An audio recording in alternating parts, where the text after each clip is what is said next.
Praise the Lord everyone. प्रभु की स्तुति हो, एक बार फिर से आपके बीच में मैं उपस्थित हूँ। आज मैं बात करना चाहता हूँ परमेश्वर के द्वारा बनाए गए उस जहाज का पूरी रूपरेखा जो परमेश्वर ने नूह को दी थी। उत्पत्ति की पुस्तक में इस सारी बात का वृतांत है।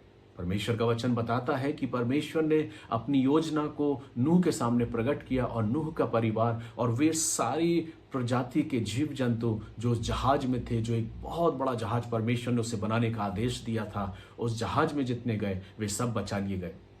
लेकिन ऐसा नहीं है कि जब परमेश्वर ने अपने उस क्रोध को जब प्रकट किया कि मैं इस पृथ्वी पर रहने वाले हर एक उस समय के काल के लोगों को नष्ट करने पर हूं, क्योंकि पाप पृथ्वी पर बढ़ता जा रहा था।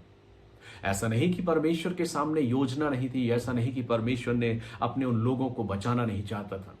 जब नूह को आदेश दिया उस जहाज को बनाने का, तो एक लंबा समय, एक लंबा पीरियड जहाज को लगा और उन वर्षों में नूह ने परमेश्वर के उस आने वाले आक्रोश को लोगों के सामने व्यक्त किया।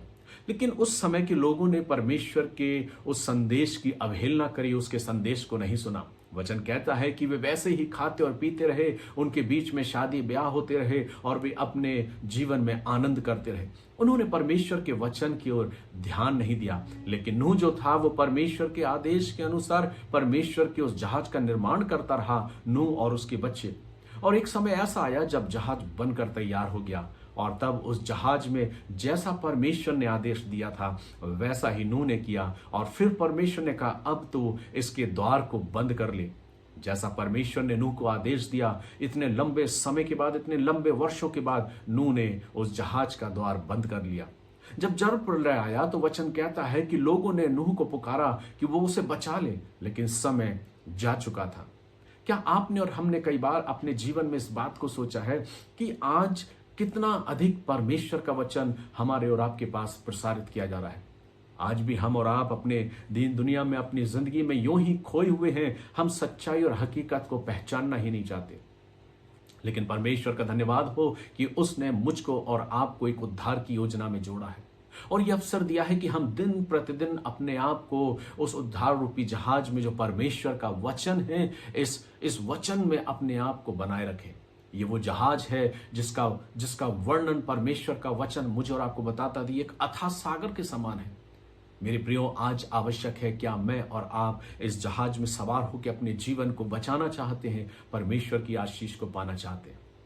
बीते दिनों में मेरे मन में विचार कि क्यों ना प्रत्येक दिन, प्रत्येक सुबह मैं आपके लिए परमेश्वर के मनन को लेकर आऊं।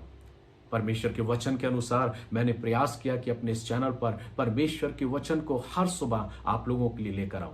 प्रार्थना के साथ तैयार किया और अब मेरा ये उद्देश्य है कि ये चैनल उस जहाज के समान हो जाए जिसमें जुड़ने वाले लोग, जिसको सुनने वाले लोग जब इस वचन को सुनते हैं, इस चैनल के साथ जुड़ के परमेश्वर की आराधना और स्तुति करते हैं, परमेश्वर की प्रशंसा करते हैं, परमेश्वर के वचन को सुनते हैं, वे सब प्रतिदिन अपने जीवन को बचाने के लिए निरंतर तत्पर तैयार रहें।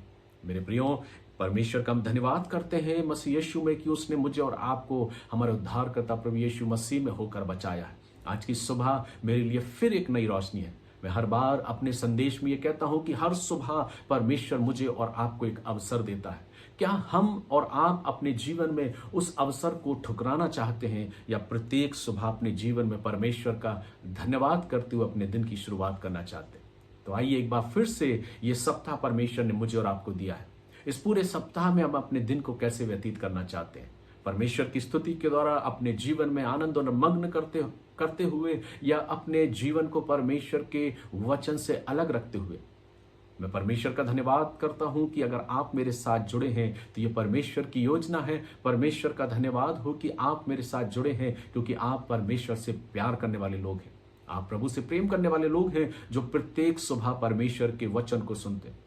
परमेश्वर का धन्यवाद हो, मैं परमेश्वर की स्तुति करता हूं कि प्रभु ने मुझे और आपको आज का दिन दिया है। आइए हम अपने मनों को तैयार करें, अपने जीवनों को तैयार करें और परमेश्वर का धन्यवाद दें कि प्रभु ने मुझे और आपको आज की सुबह यह दिन दिया है कि मैं उसकी इबादत करूं। तो आइए हम अपने आप को परमेश्वर के वचन रूपी जहाज में बना के रखें, परमेश्वर की आशीष को पाएं और आने वाले दिनों में जो आशीष परमेश्वर मुझे देना चाहता है उस आशीष से हम और आप परिपूर्ण हो। प्रभु आप सबों को आशीष दे। God bless you.